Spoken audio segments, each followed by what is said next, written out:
This is Do It for a Living, your source for inside information on the future of automotive performance.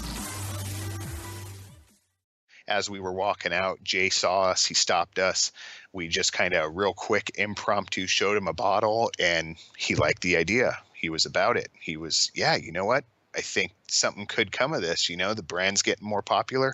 I don't think it's a horrible idea. Let's see. What's holding you back from starting or growing your business into what it can be? Well, if you're listening to this, it's not a lack of information. What you're about to hear is all you need to get motivated and start making waves. Do It for a Living podcast details the journey of today's true players in their own words. Find out how they broke out so you can too. The time is now. The time is always now. Welcome back to another episode of Do It for a Living. I'm Todd Ersley with My Shop Assist, and today I've got with me Chris Walters of J. Leno's Garage Vehicle Care. So Chris, how are you doing today? I'm doing great, Todd. How are you? I'm doing good, man. Yeah, thanks again for coming on with us. This J. Leno's Garage Vehicle Care is something that, you know, I had kind of seen and heard about and just kind of connected with these guys, and was actually out in Las Vegas for the SEMA Exhibitor Summit last week and ran into them. So they're going to be having a booth at the SEMA show. I said this is their second year, and I'll let him kind of go into details about that. But this product is really interesting to me because it is a celebrity endorsed vehicle care line. And so to me, you know, it's just when we were talking candidly, I was like, man, like the car cleaning industry is so ingrained. You know, how did you develop a product for this? You know, when just thinking Mothers and Meguiar's and all these companies that have been in business for a while. So really intrigued to kind of get into the nitty gritty of like why you wanted to do this and how you got, you know, a celebrity endorsement and an investors in this kind of deal. So I think it's going to be a really fun interview. You know, something a little bit different than anything we've done before. It's still a product, but you know, this is something on a little bit different path than what we normally go down to. So to kind of get the interview started, Chris, just want to get background of yourself. You're part of a team that's developed in this product and this line, but kind of want to hear, you know, your personal story leading up to the point of developing the J. Leno's Garage Vehicle Care product line. I hope we got time. Yeah. So, you know, I grew up in Southern California, and it's really kind of a little bit of a Cinderella story how we got involved with Jay and what got us to the point where we're standing now, with an endorsed line under the J. Leno's Garage name. I was born and raised Southern California, and as far as a business background, prior to getting involved with Jay, we had a chemical manufacturing business, and with that we focused kind of on the professional body shop side, the reconditioning side. You know, if a car got in an accident, went to the body shop, we developed eco-friendly products for surface correction. So everything was a water-based. It primarily was compounds and polishes, you know, color sanding and then removing those color sanding marks, or whether it was dirt nibs and clear coat or anything like that. We developed products for the professional to correct imperfections in a paint job, and then also detail when they were finished doing that correction. So that is kind of, you know, the precipice for all of it, where it all kind of started. That's where we got our kind of discipline with everything, so to speak. We started doing that. We were, you know, we had all the western states from Colorado west, so all the way up to Washington, down to Southern California, and everything in between. And, you know, we were doing the regular sales calls, heading out to body shops, just, you know, kind of humping the road, so to speak. And it was, you know, definitely a grind. And, you know, even on the professional side, you're up against a lot of big names, a lot of really deep pockets, and it's definitely an uphill battle regardless. You know, there's not one side of the road that's easier than the other. So, you know, that was kind of really where we cut our teeth in the industry. You know, we were based out of, again, Southern California. what we had was an asset in a local university here, actually, where I went to college, was Cal Poly Pomona. They had a materials design lab that we were very close with the chemist who ran all the development programs for that for a lot of the students. And we kind of went to them and said, hey, we've got this idea.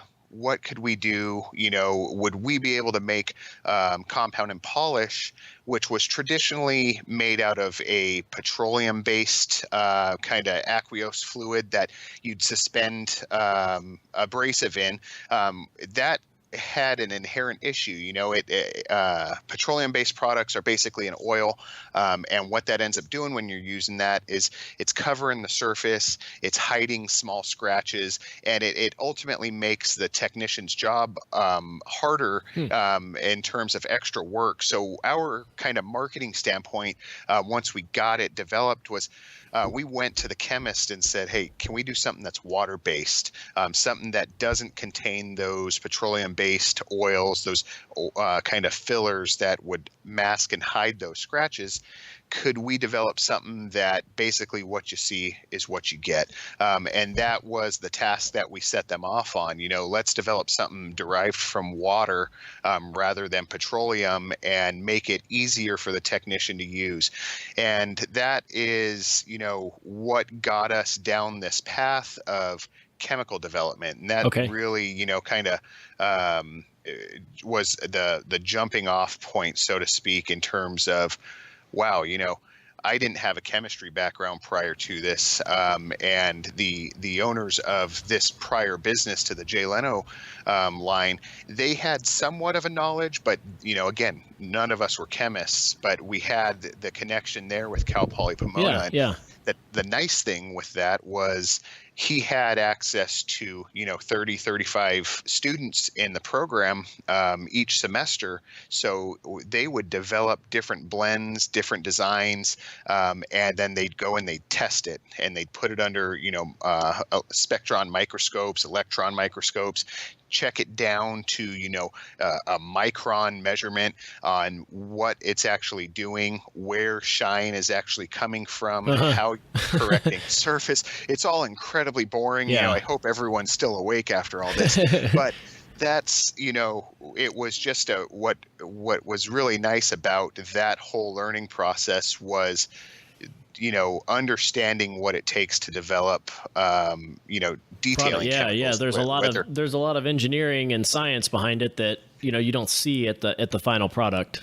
Exactly. And, a lot of the times I think folks think that, it's just kind of snake oil. They just, mix up some colors and some scents and make it slippery and, it makes my car shine. And, after watching this process, this was now 10 years ago or so, you begin to realize that, wow, there actually is legitimate science. There's legitimate chemistry. And man, it's actually very cool. I always kind of equate it to baking a cake, so to speak. You can tweak flavors, you can tweak the amount of flour, you can tweak the amount of eggs, and doing those things yield a different end result when that cake's done baking. It might be a denser cake, or it might be a lighter, fluffier cake, or the way you mix those eggs prior to putting them into the cake batter. It all makes a difference. Exactly. Makes a huge difference. And not to oversimplify it, but, kind of realize that, wow, some of that kind of mindset plays for this, on the chemistry side of things. So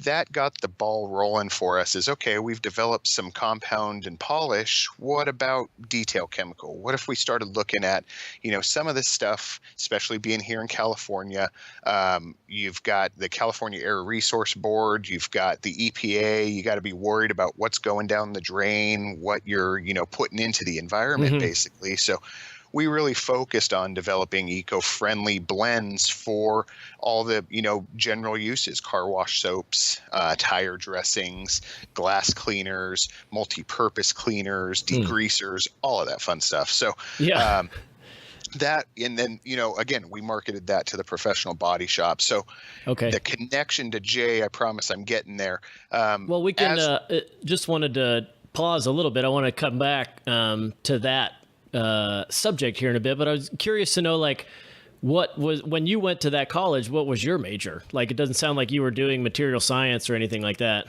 No, I was actually a mechanical engineer major. I was always, I've always grown up wrenching on cars, building things, but always like designing and solving the problem and Uh-huh. all that. So I went into college wanting to be a mechanical engineer. Then I got, deep into a lot of the physics and a lot of the math. And Yeah. it was, that'd be great, but, business doesn't sound so bad either. Okay. Business calculus, business math isn't nearly as difficult as some of this engineering stuff. So I made a transition halfway through and ended up graduating with a business with an emphasis on marketing degree, and that was there, Cal Poly Pomona. It was just kind of a coincidence. I wasn't involved with the material design lab Hmm. while I was there at school. It just so happened when I got involved in the chemical manufacturing business that they had that connection there as well. So that was just a matter of coincidence, but it's Was kind that of a your first job right out of college? Was working for that chemical company? no, it wasn't. So I not ran, but I got involved with a business that provided service and sales support for major Fortune 500 companies. We basically would do either fulfillment, sales support, or they also had a large customer service support department. Hmm. Basically, if you dial an 800 number, you think you're calling company A, but you're actually speaking to company B, who is answering the phone as Yes. their Yeah. company A. Same thing with the sales support, same thing with the fulfillment. If you place an order for this, okay, we process the payment through, a web gateway, and then the order is fulfilled out of a distribution center Somewhere else. Yeah. centrally located. Exactly. And we staffed that. We did that. So I cut my teeth on that in terms of from a professional standpoint. That was an excellent experience. That got me. I'm really kind of a process guy at the end of the day. And that got me. I got Six Sigma certified. I ran a couple Are lean you a black projects belt myself. now? A I'm triple not a black black belt? belt yet. I wish I was. What am I? I guess a green belt now. Okay. Yeah, I can't So keep track of all that I stuff. know, yellow, green, all that fun stuff. But the basis of it was, taking that DMAIC process and defining, measuring, Hmm. analyzing, improving, and then controlling it, and really taking any repeatable process and looking at that. And that's the major takeaway that I was able to kind of glean from that experience right out of college. And then I got involved in the chemical manufacturing business, and that helped big time because there's just a ton of repeatable processes in a manufacturing Yep. setting Yep. that you can really apply all that stuff to. So I didn't jump right into chemical manufacturing. It was something that kind of came in after the fact. Okay. Yeah. And so then, I'm assuming there may be some other stuff, but working for that auto body shop related business that kind of sounds like it was morphing into other ideas for products. So I guess really, like, what was the transition like to go out? Like, is the Jay Leno's Garage Vehicle Care still under the other umbrella, or is it a standalone company in and of itself?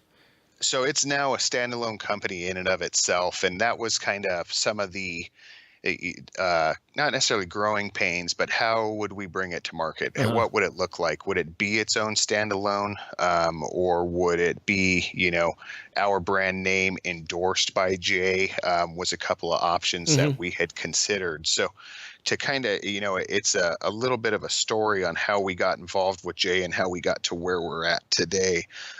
So basically, we ended up seeing Jay at a car show. We hadn't met him before prior. We didn't have any prior relationship with him or anything like that. It was a local car show here in Southern California, and we were doing some product demonstration of our own brand of product. People were checking it out. They liked what they were seeing. Kind of caught Jay's eye a little bit. And Jay's a great guy in the sense that he saw what we were doing. We kind of said, hey, we'd love to bring it by the garage, show you what we can do. We think we could help you, clean and detail some of your cars. He said, yeah, not a problem. Why don't you bring it by the garage and we'll film a product spotlight for you? Oh, geez. Yeah, exactly. Right. And Jay would do that. He still does that basically free of charge, helps the little guy out, so to speak. He's got a nice platform and he doesn't Yep. have any major quarrels with helping I think he recognizes those who are, working at an end goal, and he understands that he can definitely lend a helping hand. And it isn't, incredibly difficult for him to do so. So this was, though, I want to say maybe 7 or 8 years ago. This was Oh, prior wow. to Okay. YouTube being what it is today. Uh-huh. What they were doing at the time, and when I say they, I mean Jay and his team, is they had jaylenosgarage.com. It was a URL. The only thing that YouTube was being used for at the time was basically a video hosting service. It was just a way to get a video you filmed up onto the internet For your and website. Yeah. for your website that you could embed. So, and from time to time, you'll still hear Jay talk about that. He'll mention, oh, here on this website, because that's kind of how That's what he thinks. Yeah. well, that's what it started as for him was they would upload it to YouTube. Then they'd take that video from YouTube and embed it on jaylenosgarage.com. And so basically that's what he did for us. He shot a product spotlight. We showed, hey, we've got this polish. It's a one product polish. All you got to use is 2 pads, so on and so forth. It was great. Did very well for us. But from there, it was, okay, what's kind of the next thing? And this was still prior to me being involved with the business. This was the family that Yep. I got involved with still doing this. They kind of looked at it and said, well, we need to be involved in some way, somehow with Jay's Garage, even if it's providing just sample product.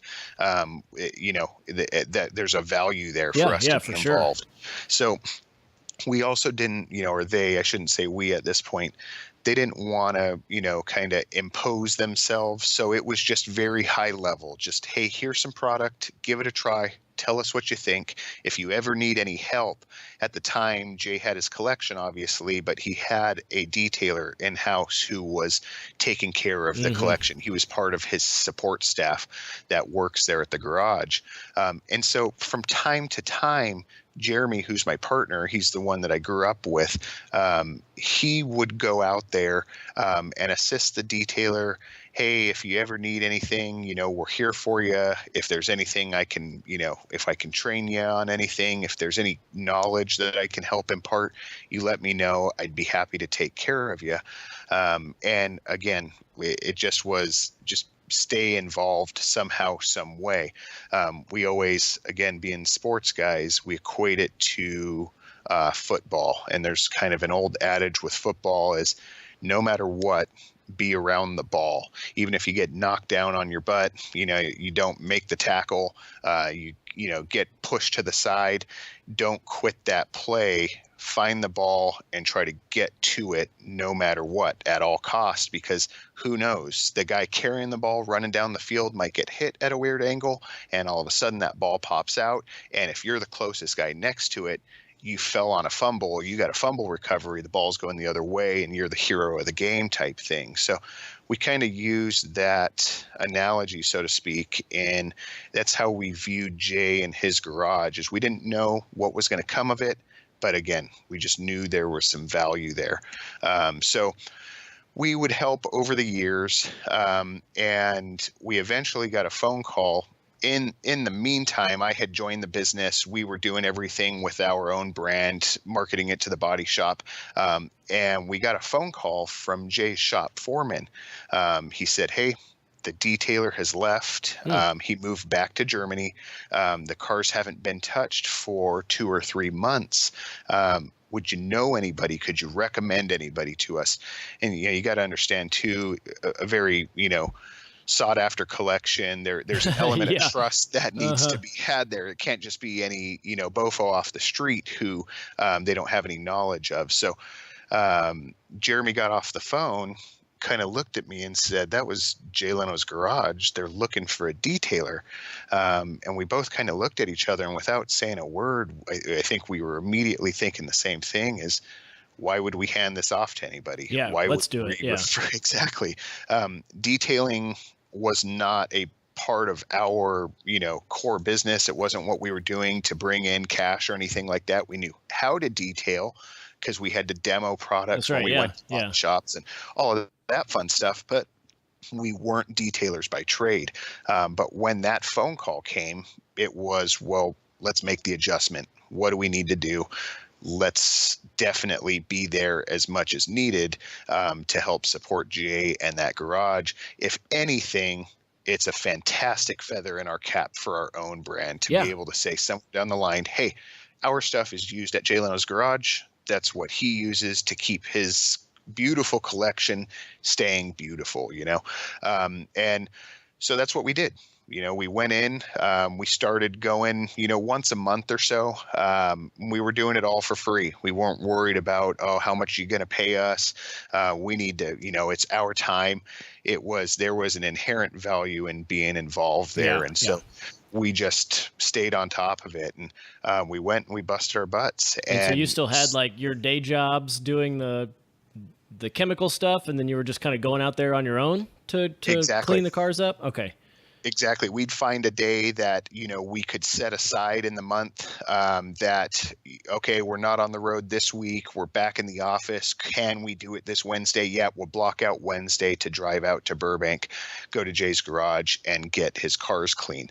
And that was in addition to everything else we were doing with our own business.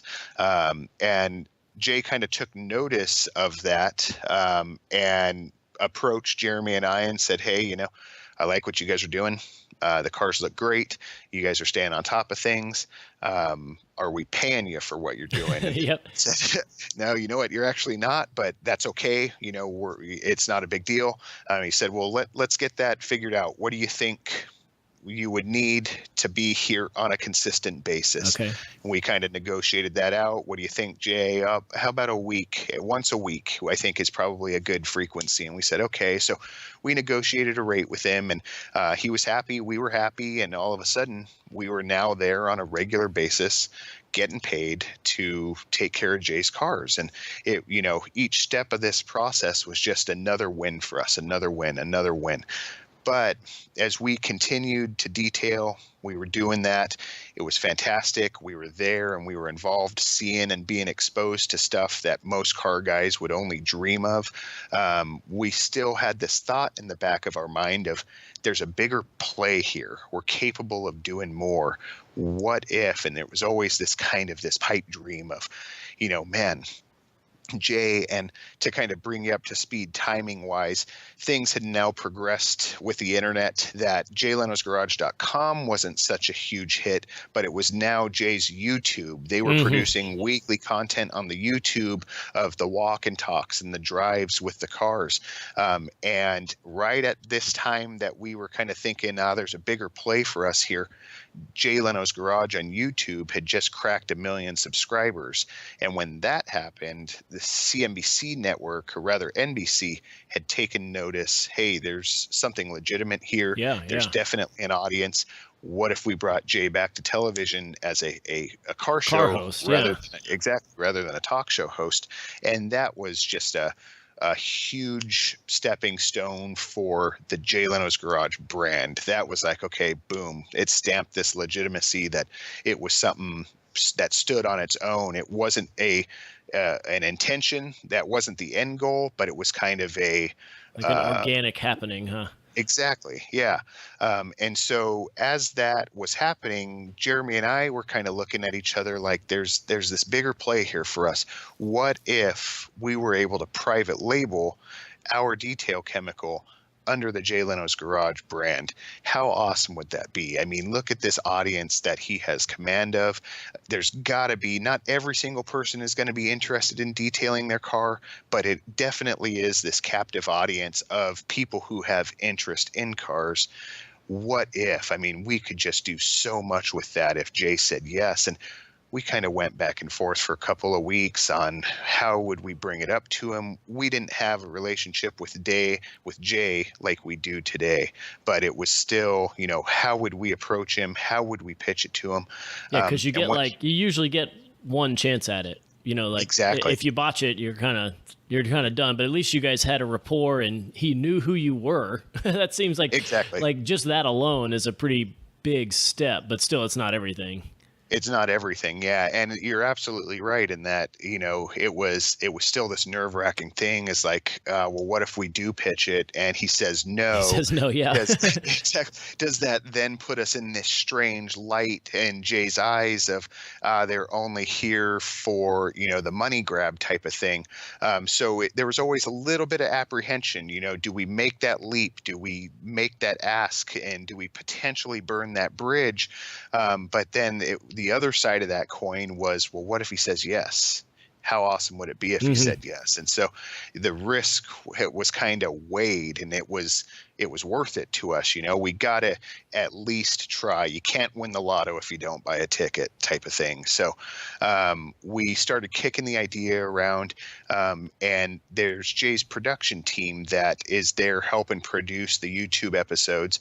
And one of the producers was walking through the garage one day, and as Jeremy and I are polishing Jay's Pacer, or Packard rather, not Pacer, we saw one of the producers walking by, and Jeremy looked at me and he says, I'm going to ask him. He'd be the right guy to ask. He knows Jay well. I'm going to go bug him about it. And walked over and said, hey, gave him kind of the rundown of what we were thinking, a little soft pitch. Do you think it's something that Jay would be interested in? I'm just getting your opinion here. And he came back and said, you know what? It's not a bad idea. We've been looking at ways to potentially build some revenue for the YouTube show, and help with, adding in, some money into the coffer for production value and all that fun stuff. Why don't you put a concept together? I'll get you the time in front of Jay. And Jeremy came back, and we were both like, oh my God. He said yes. Yeah. We're going to do this, and we basically dropped everything we were doing that day, went back to the office and started working on prototypes. We had a couple custom bottles that we had from previous projects. We mocked up some labels, mocked up a little bit of product.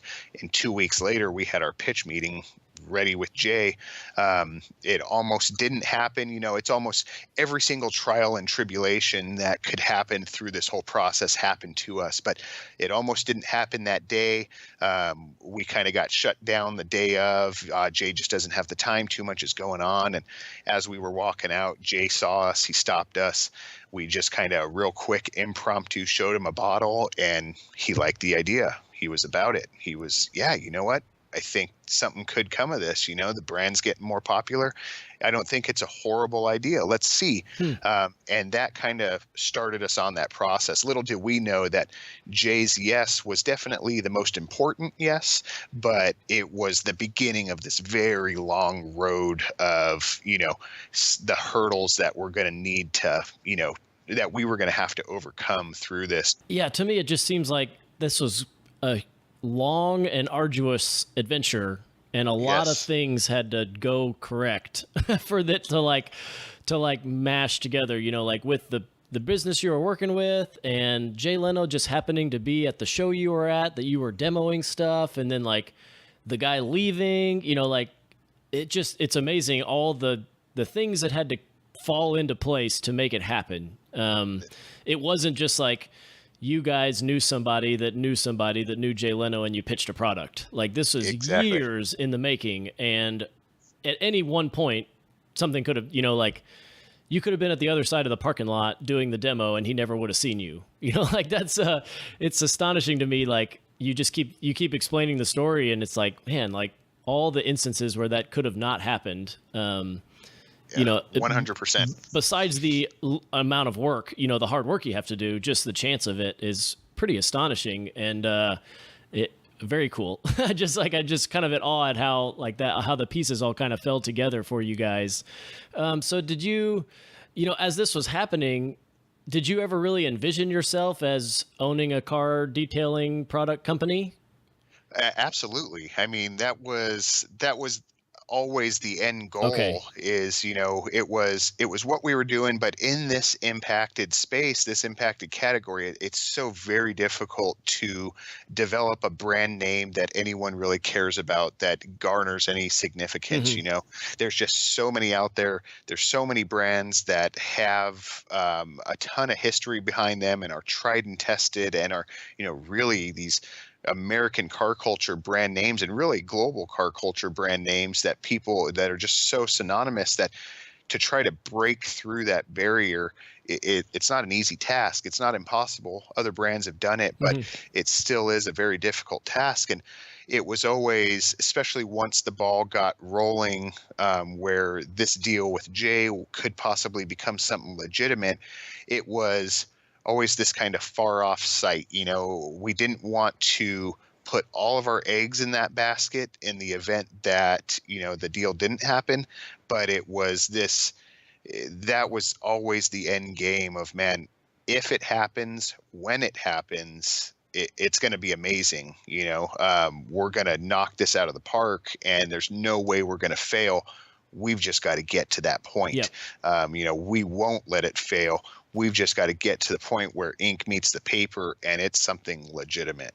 So it doesn't sound to me like you were really doubting yourself much in this venture. Were there any instances where you were like, I don't think this is going to work, or like, we're taking a huge risk here, and if it doesn't work, we're screwed? Or were you just like gung-ho, head down, drudge on to make this happen? We were definitely gung-ho, head down, not necessarily blinders on. We wanted to be realistic, but there was absolutely multiple times. I could tell you a couple of times where I'm sitting there in the parking lot at Jay's looking at Jeremy, and we're both kind of looking at each other like, are we doing the right thing? Yeah. Are we placing a lot of time and effort into something that might not happen? Because there was a point in this whole negotiation process where we obviously brought the idea to the table, but the powers that be wanted to kind of put the idea out to bid, so to speak, and offer it out there to other chemical manufacturers, other car care brands, to see how they would approach the problem, see how they would tackle it themselves, and so on and so forth. And kind of they did entertain a couple of other brands that were out there, and that was a really, really scary time during this whole thing for us, was because that was, the time when this, was looking most bleak. Yeah. It was, we're kind of the little guy in this. There's people who have been doing this for longer than we have. They definitely have more expertise than we do. They've got better resources than we do. It just is, it was the nature of the beast. And that was really, a time, kind of the lowest point of this whole process as we were going through it, is we had invested so much in terms of getting to this point, getting at least the idea off the ground, and making the meetings, getting the prototypes built out. And now there's another kind of dancer on the floor, so to speak, and we're just on the sidelines, just kind of looking like, oh well, hopefully they choose us. And we still, I think the strongest thing for us was the work ethic and the relationship that we had there at the garage, in the sense that we were still there detailing on a weekly basis. Even through that low point, it didn't hinder us on making sure we were there, taking care of the collection, making sure the cars looked the best they could, and just busting our butts, staying true to the core of what got us there to begin with. And ultimately, obviously, we're here now today with the brand and all that fun stuff. So it worked out to our favor. But yeah, there was definitely some doubts through that process. We were confident in ourselves, but ultimately, there's a lot of players. There's a lot of players. The decision wasn't ours to make. Yeah, that would have been a little awkward if they had been like, okay, we're going to use brand Y's products instead, and then you guys are there like, what the hell, man? Like, Exactly. now I got to detail all these cars with somebody else's stuff when I make stuff, and I've been here for years. Like, That would have been a And little awkward. So that exact thought went through my head. I yeah, can't tell you how many nights I laid awake of like, what's this going to look like? yeah, If somebody else gets this deal, does this mean we lose the account in detailing? Like that yeah, we're not involved with Jay whatsoever, and by no wrongdoing of us whatsoever. It just is somebody else, yeah, was better, faster, quicker at doing it than we were, yeah. and so Well, it hard definitely. sounds like hard work and dedication prevailed in this instance, obviously. Absolutely. Yeah, absolutely. And I think Jay, I think that's really, a testament to Jay. I think he recognized that the decision ultimately came down to him on who he wanted to pursue the deal with. And I remember the day Jay came down and made the decision. It was a real nerve-wracking day, but it's just Jeremy and I. It was real eerie, quiet Hmm. around the garage, and Jay just came walking down by himself, and hey, yeah, this is kind of what's going on. This is what I'm thinking, and we kind of gave our kind of last hoorah of to instill confidence in Jay, and all right, and he walked away, and we just kind of sat there and looked at each other like, well, this is the day of reckoning. This might be the day we no longer come here anymore. Yep. And then Jay walked back down and said, He's like, it's all good. Yeah. yeah, all's good. You guys can do it just as good as anybody else. I'm going to do the deal with you guys. So Awesome. that was, that was a huge sigh of relief that day. Well, good, good. Well, on that news, let's take a real quick break here, and then we'll be right back. We all know owning a shop is difficult, so we created My Shop Assist to help you manage the various jobs. Whether you run a machine shop, a performance tuning shop, build off-road trucks, or even do powder coating, My Shop Assist can help you. It is completely online and will help you schedule the jobs, log time on each task, track parts orders, and take pictures of the work. You can even export your jobs from My Shop Assist into QuickBooks as invoices. So if you're interested to improve operations at your shop, check out myshopassist.com to start your 30-day free trial. So we're back with Chris Walters of Jay Leno's Garage Vehicle Care, and want to keep diving down into the business itself. So, like, what did the transition look like of spinning this off into its own product? Like, do you guys have to pay royalties to the company? Did you give them a buyout? Like, kind of how did that work of the separation of Jay Leno's Garage Vehicle Care products into its own, label and name? Yeah, absolutely. And it's a great question. So, normally traditionally deals like this, and Jay will tell you all the time when you talk to him about this stuff is normally a big company will approach you, you being the celebrity. They'll have a nice upfront check for you to say, hey, we'd like to utilize your name and likeness as an endorsement of our brand. And then per your continued endorsement, we'll pay you a royalty off of sales. That was kind of the structure that we were going after.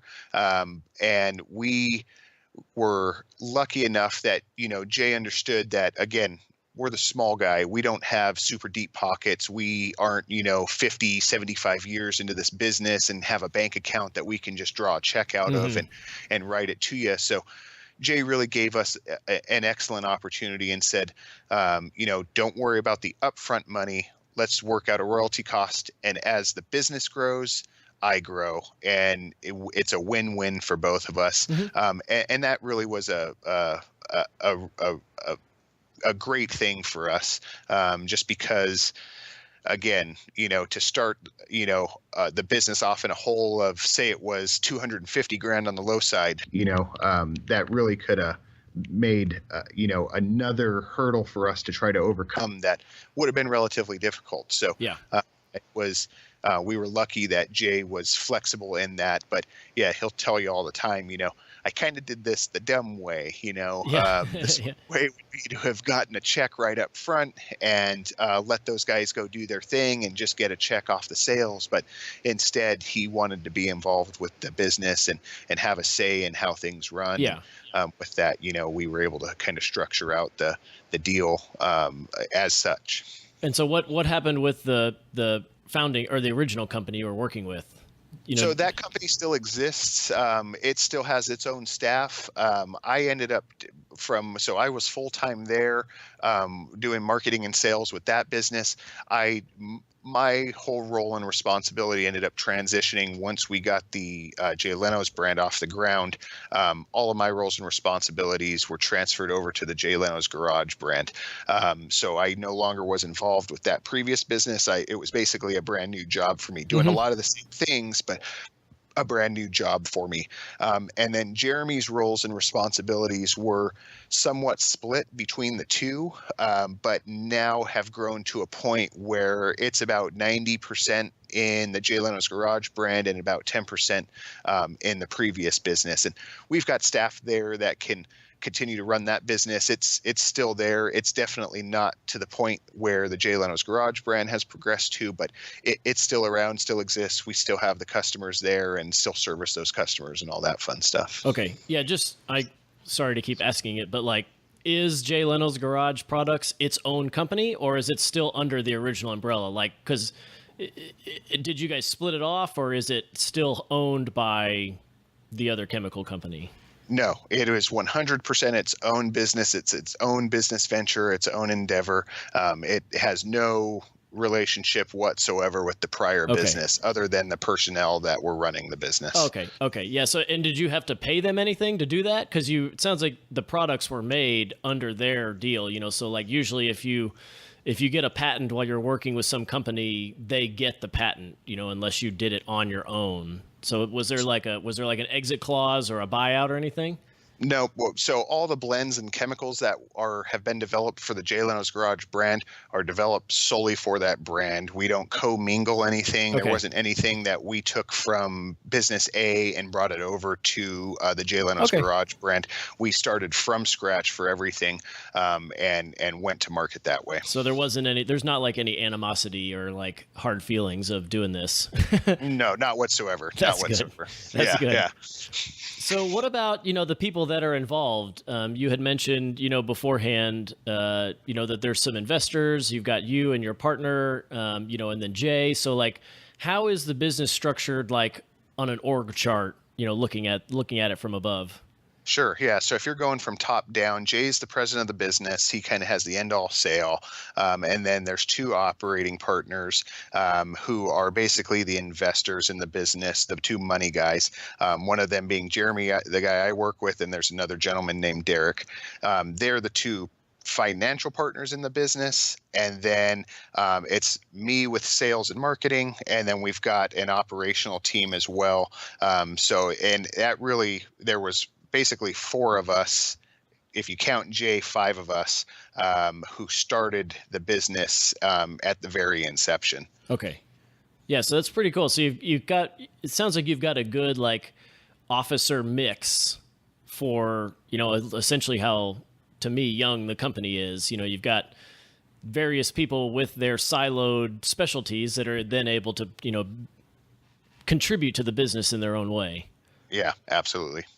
And so this is kind of a pretty easy one, but you touched on it earlier about, the environmental side for the business. So like, how are you guys differentiating your product from somebody else? And so this is it's really a two-part question, because one, like from the chemical standpoint, how is it different or better? And then, how has having the endorsement, made that more viable? Yeah, absolutely. Well, and Jay's endorsement obviously has opened more doors than we could have ever imagined. So just his name backing the line has made it exponentially more viable. And I think for folks, Jay's done an excellent job of being this trustworthy ambassador to the automotive market, so to speak. And so he is, inherently kind of, if he says so, Jay's not going to lead me the wrong way. And so him putting his backing behind us and his word behind us speaks volumes in terms of, well, this stuff has at least got to be somewhat good, because if it wasn't, Jay wouldn't be saying it was. And, we've done some stuff on TV with QVC and all that. And we've had people say exactly that is, we had a lady call up on one of our visits to QVC who said, I only trust two people, Jay Leno and my husband. And I thought Wow. it was funny that Jay Leno was number one. He was number but one, yeah. yeah, but she hadn't bought in car care before. She certainly wasn't going to buy car care from television prior to that. But the fact that Jay was there explaining what this was Wow. lended itself that much more that, okay, this is something legitimate and it's definitely something different. In terms of how we're differentiating from anything else out there on the market, number one for us has always just been quality, and then number two, simplicity. We don't want to, over inundate with technical how-tos and, you've got to stand on one foot while you're buffing with your right hand while the sun's high in the sky to get the perfect finish. It needs to be simple. It needs to work, but it also needs to be the highest quality possible. And that's really the major differentiator for us, is from a raw material standpoint. We're not pumping product full of fillers. The price point is probably a little higher than what most people are paying maybe at, say, a major retailer. Mm-hmm. But you're paying you're getting what you pay for. It's again, You guys are justifying the price then, huh? Exactly. Yeah. Okay. And you notice, everyone kind of always asks, I think, especially when we go do car shows and everything like that, that's always the question is, why is this better than the stuff I learned to use? And though it's so subjective to somebody's personal opinion and personal experience that all we can say is, look, we back it with 100% satisfaction guarantee. We know it's the best out there. We absolutely do. We want you to try it. If you try it and you don't also think that it's absolutely the best, send it back to us. We'll cut you your money back. No hard feelings. We stand behind it that strongly that we know it's just going to be the best that you've used. And the second you give it a try, you'll know it's way different than, the stuff your dad taught you to use that you got down at the local Walmart. Yeah. Yeah. So are you guys giving out like samples and stuff like that? Because I assume that, and I touched on it in the beginning, car care products are pretty ingrained in people. I actually don't know why. Like, I have my own personal biases and there's no justification for it.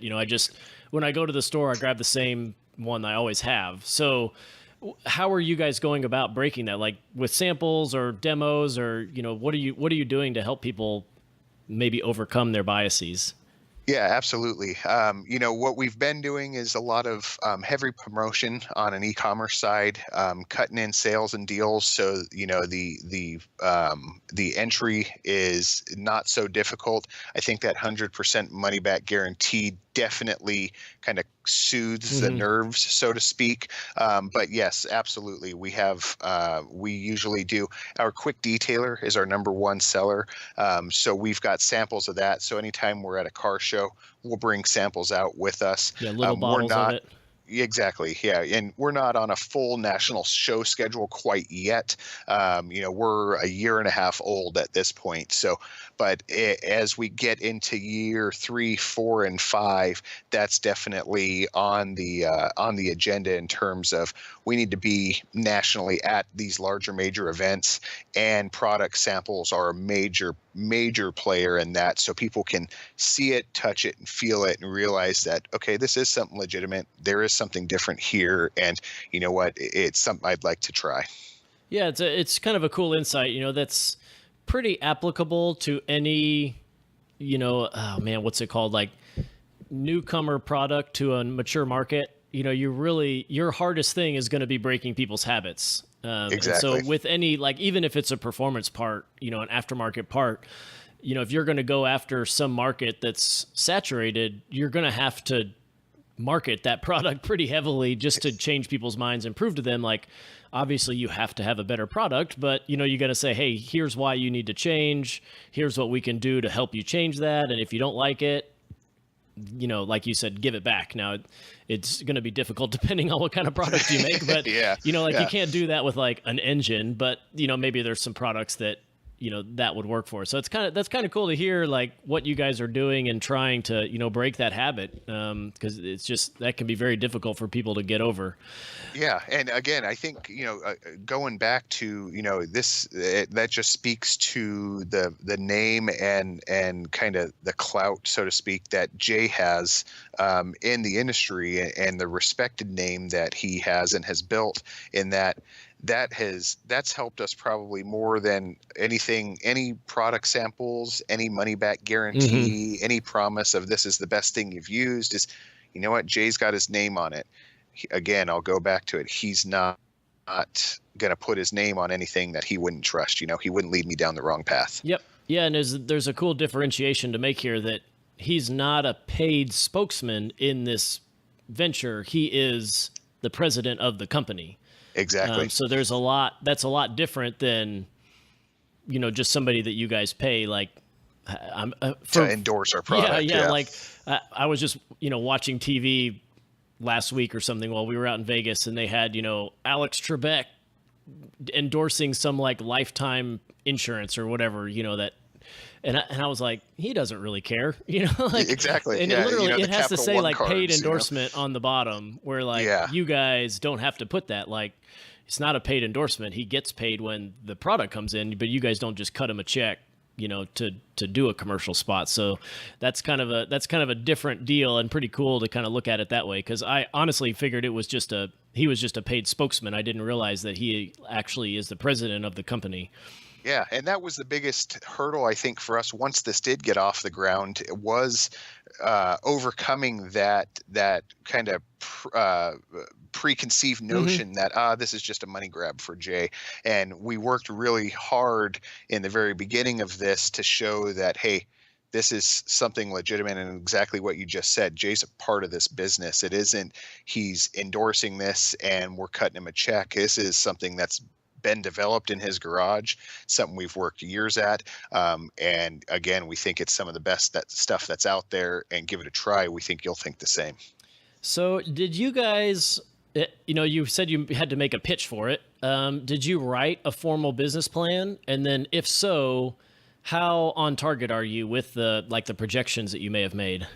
Yeah, we definitely did write a formal business plan. I'm a firm believer that a business plan is a roadmap to the business, and if you don't have one, you definitely could get by with it, but it makes things I don't know, at least for me, from a process standpoint, it just lays everything out very nicely on what the kind of the goals, obviously, of the business are. In terms of projections, I think we all had gold-plated fantasies on lofty how aspirations. fantastic, exactly, on how again, you see things like 2 million subscribers on YouTube and 1.5 million likes on Facebook. Yeah. And all these people are automotive people, but I'll be the first to tell you that doesn't automatically equate to conversion. That doesn't automatically equate to everyone wants to buy detail supply. There's definitely some people out there who are fans of Jay who also like to detail their car, but it's most certainly not 100% of that audience base. So we definitely had some lofty aspirations, and then reality set in. Not so much that, oh my God, there's panic, we made the wrong decision. There's definitely success there, but it isn't gold line streets and we don't got to work another day in our life. It's I'm still here 5-6 days a week, sometimes 7 days a week, grinding it out, because that's what it takes. That's what it takes. Yep. So tell me about, the sales funnel that you guys have, because, you've thrown out Amazon, which is like a 4-letter word for most like aftermarket parts manufacturers.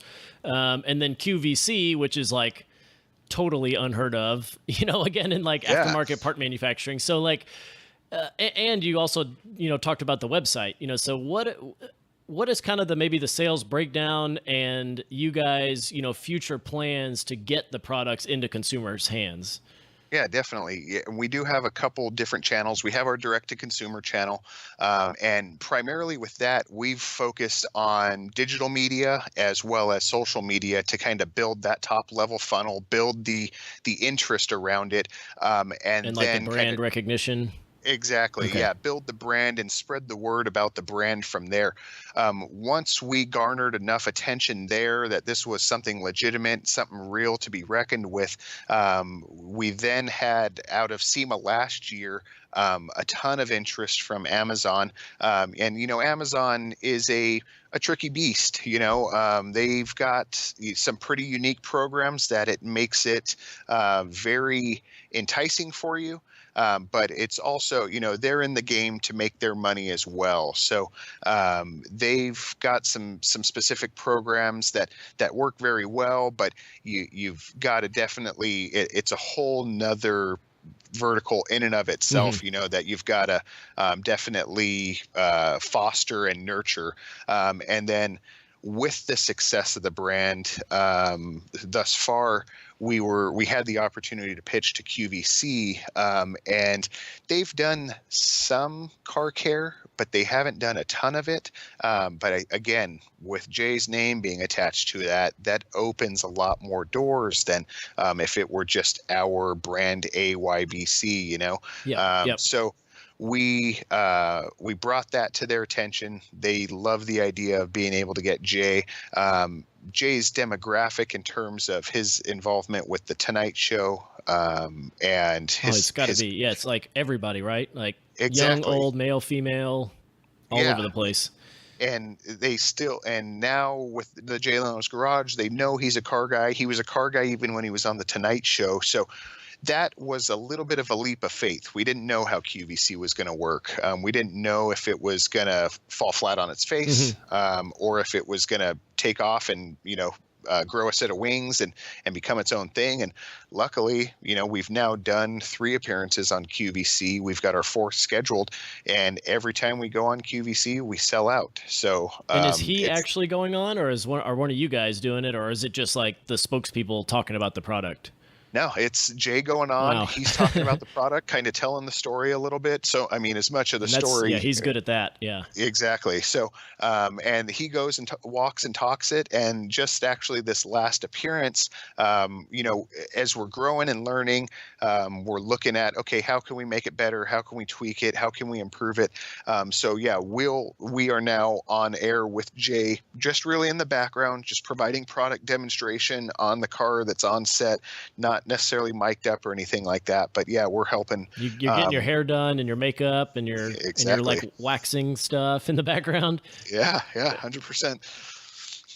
And then so you've got some pretty interesting sales funnels, and so like the direct and the Amazon, and it sounds like that's a good way to get to new consumers. And so talk a little bit about the trade show. So you had told me that you guys did SEMA last year and you're doing it again this year. And then also having the opportunity to have Jay come out to the booth is also pretty cool. So tell us about that trade show, and then any other ones that you're looking at doing, either trade shows or like just car shows like you had got the business started doing. Yeah, no, and SEMA really is, one of the larger trade shows. I know that PRI is there too. I think you and I talked a bit about that while we were there in Vegas. But SEMA for us, especially for a celebrity endorsed brand, is really the show for us from a trade show standpoint. And that first year was really we needed to make a big splash and let everyone know that, boom, this exists. Hey, check it out. Jay's got a line of car care chemical. And that's exactly what we went and did. And we gained a lot of great attention. We had some of the larger retailers, some of the hard parts retailers giving us a look and wanted to bring it on. And we are now working through the connections we made at SEMA 2017 and looking to have the brand on store shelves here probably by the end of summer, but for sure for a holiday launch in 2 major retailers. I don't want to necessarily say them quite yet because the deal isn't quite inked, but we will have something on store shelves for the holiday season of 2018, and then a full launch for spring of 2019. Oh, very cool. Yeah, it seems to me that that's kind of the holy grail, is to get the products in a store. Absolutely.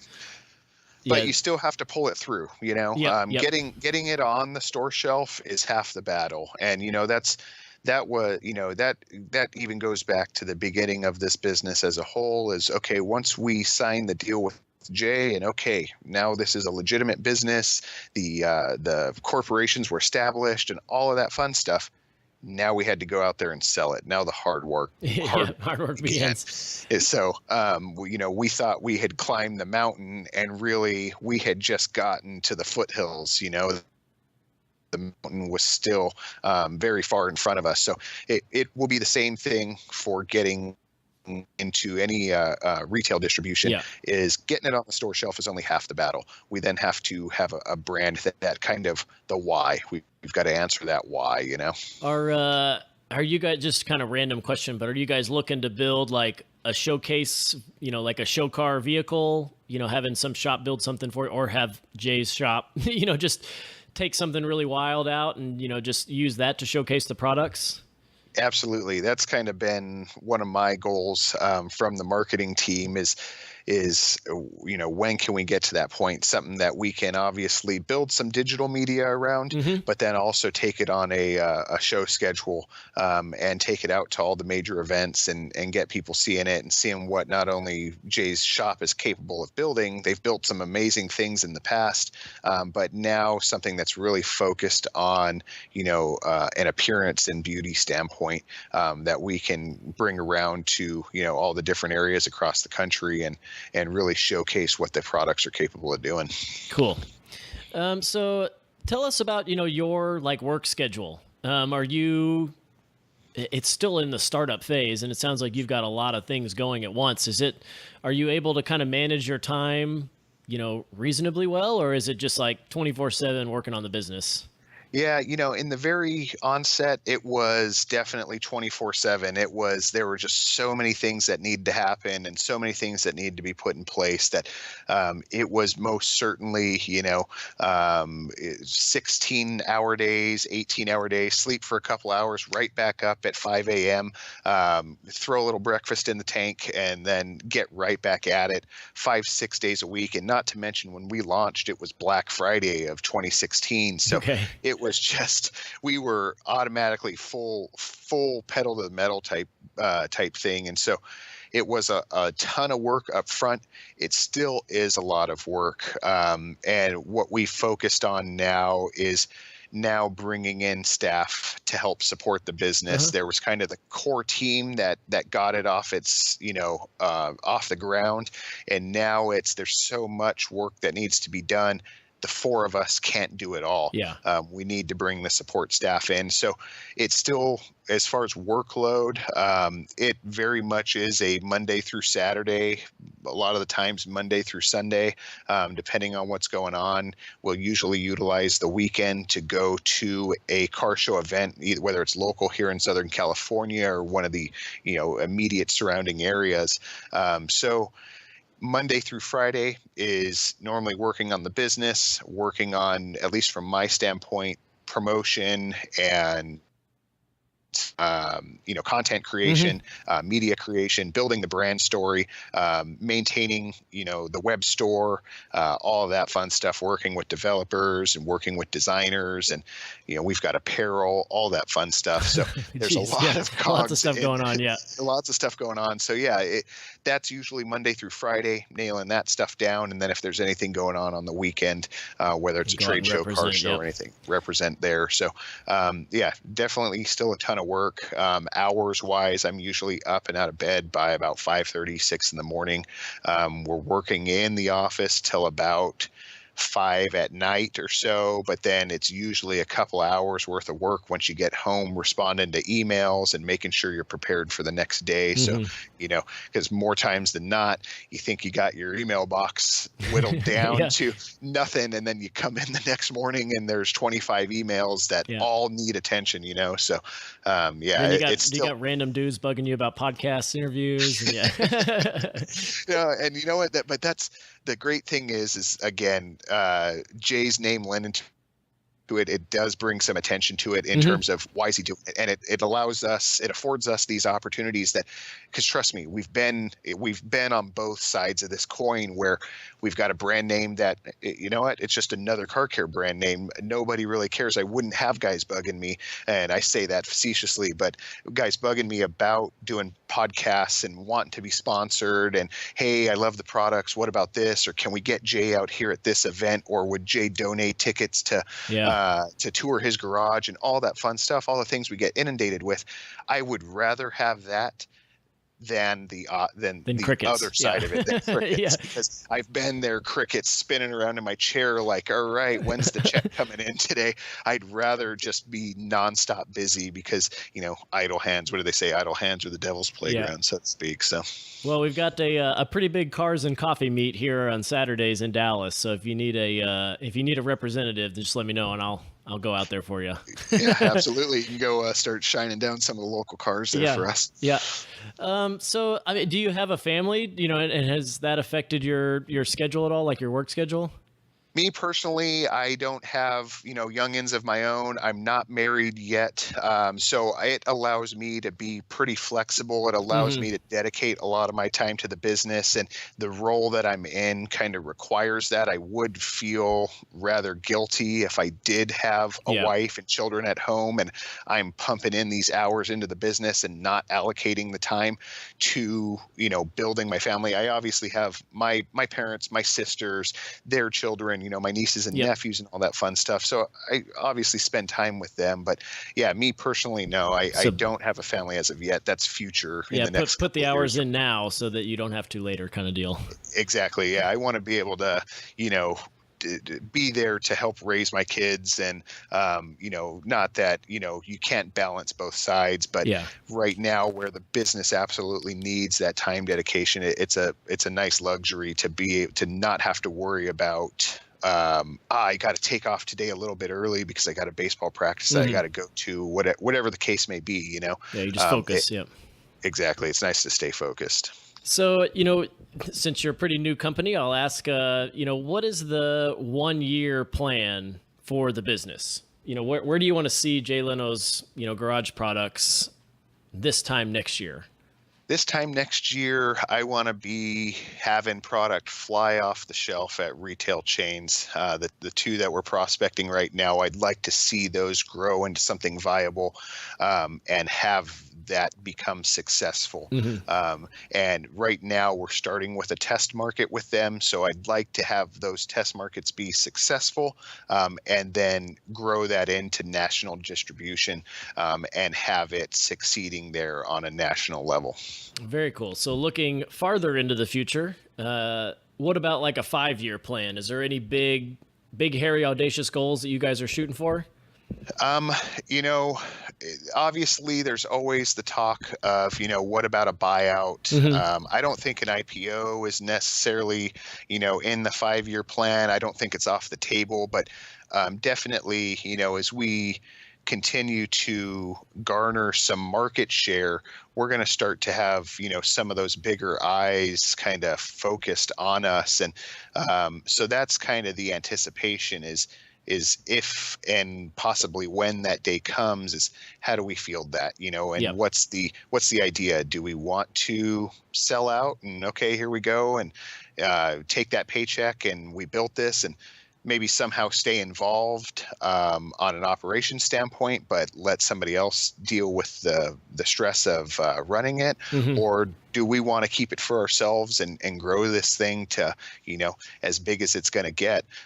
We could, completely vertically integrate this thing and develop full-blown blending facilities and all that fun stuff. So there's some different options on how we could do this. we don't have anything nailed down quite yet, but there's some, the future's bright for us. Yeah, with a company that new, it's not going to be super critical, but it's kind of fun to think about. Yeah, absolutely. So this is kind of a new question that I've started asking. What is the thing you hate the most about doing this?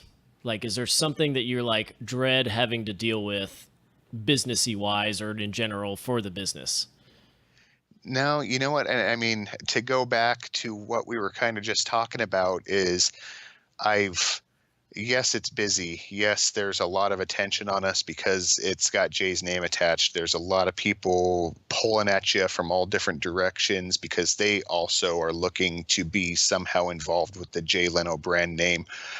But from being on one side of the business where none of that was happening to now having it definitely gets overwhelming at times. And there's some mornings where you wake up and you know what, man, this is the 13th day straight. I'd like to just lay down and not get out of bed this morning. But you know what? It's an excellent problem to have. We're blessed to have the quote unquote problem. And really, I wouldn't have it any other way. It sounds strange, but not necessarily strange, but cliche, I guess, is, love what you do and you won't work a day in your life. Well, this has been such a long road for us to get to the point where we are now. We're living that dream we were dreaming 5-6 years ago. And now it's like, this is what you asked for. Yeah, it's like, well, here's what it actually takes to make this work, huh? Exactly. Yeah. So no, I mean, obviously there's nuisances and hardships and things like that, but it isn't so much, it's just a matter of perspective that, you know what, there's a lot of people. You just got to remember that. Yeah. Exactly. There's a lot of people who would, kill to be in your position. And so be humble about it and take the punches, roll with the punches, and just kind of keep that focus moving forward. Yep. And so, what about like your favorite thing? Kind of the flip side of that question is like, what do you get most excited about doing with the business? Again, circling back to Jay. Jay's a pretty awesome guy, and being involved with him and developing a deeper relationship with him more so than just, hey, we're the guys that come and clean the cars. That day, the days that we go to Jay's garage and are there still detailing, we're still doing that on a weekly basis. We're still there, creating content there at the garage. Those are my favorite days. Those are the days where it isn't an issue to get up at 5 a.m. We're going out to Burbank today. We're going to go hang out with Jay, and you know what? A Koenigsegg might come rolling through the garage, and that it just is, it makes it all worth it just being able to go there and hang out with him. That's awesome. So one last kind of fun question. What is your daily driver vehicle? Like not a race car, just going to the grocery store, going to Jay Leno's garage to go clean cars. What do you take out there? I wish you hadn't asked this. My personal daily driver right now is a 2013 Chevy Volt. And I got to preface that with it's a 60-mile one-way to commute from where I live in Orange County here in Southern California to Jay's garage there in Burbank. So the Chevy Volt is very practical for that sense. It's excellent on gas, but it's not anything, it is not glamorous whatsoever. I think that's pretty cool. I guess you get the HOV lane, right, in California because of it? 100%. Yep. There's definitely some benefits to it, but nobody's looking at you like you're the coolest kid on the block if you're driving a Chevy. Yeah. How far can it go electric only? It's pretty decent. Yeah, it's pretty decent. That was the first generation of that hybrid hybrid electric for Chevy. So a battery charge will do roughly about 45 miles. So you can on almost make it. Almost make it. And depending on how you're driving, I've almost made it home. I would charge up there at Jay's. Oh, does he let you use his power? Absolutely. A lot of the guys there at the staff, or the guys that staff the garage, that's actually why I got a Volt, was because there, I think, are 4 guys there who work there who use Volts as their daily commuters. That's pretty for cool. that exact reason. They're very economical. And if you're within roughly 35 or 40 miles, you can commute there without using any gas. You know? I think that's cool. That's a very logical reason to have that vehicle. Yeah, definitely. Yeah. I'd like to have something with a little more horsepower, a little more, exhaust note. I'm a Volkswagen guy, so that's, I have one that I've restored and have been working on for years. And that's what that's one of my hobbies. But yeah, my day to day is that Volt. Okay. Yeah. Well, you can go over to EV West and have them put an electric drivetrain in it for you. Yeah, that would actually be pretty cool. I've seen some of those bugs with the electric drivetrains. They get up and go, man. Oh, yeah, they're super cool. So, okay, well, just kind of to end here, if people are interested finding out more about your products or, where to buy them or how to buy them, where can they go to get more information? Yeah, the best place would be www.lenosgarage.com. Okay, so they've got a full list of all the products on there. It's kind of an all-in-one website for them, huh? Everything we've got in the line, everything in terms of education and all of that lives there. We've obviously got our YouTube and Facebooks and all that fun stuff. You can find us there on social media and all that, but it all kind of, everything lives there on the website. Gotcha. Well, man, I really appreciate it. That was a fantastic story, and it's really exciting to hear, all the work you guys have put into it, and, the steps that were taken and the stars that aligned to make it all work. And so, we appreciate you coming on the podcast with us, and I wish you the best of luck moving forward. I really appreciate it, Todd. Thanks for having us. Thanks for listening to Do It for a Living. You can find out more about this guest, this show, and even details about what we just talked about at our website. Check out the Facebook page at facebook.com/doitforaliving and tell us who you want to hear from. And most importantly, subscribe to the podcast. Click subscribe. Do it now. Seriously. I'll wait while you grab your phone. Open up the podcast app. Tap the subscribe button. When you subscribe, you help us gain momentum and attract more high-level guests. Thanks for listening, and good luck.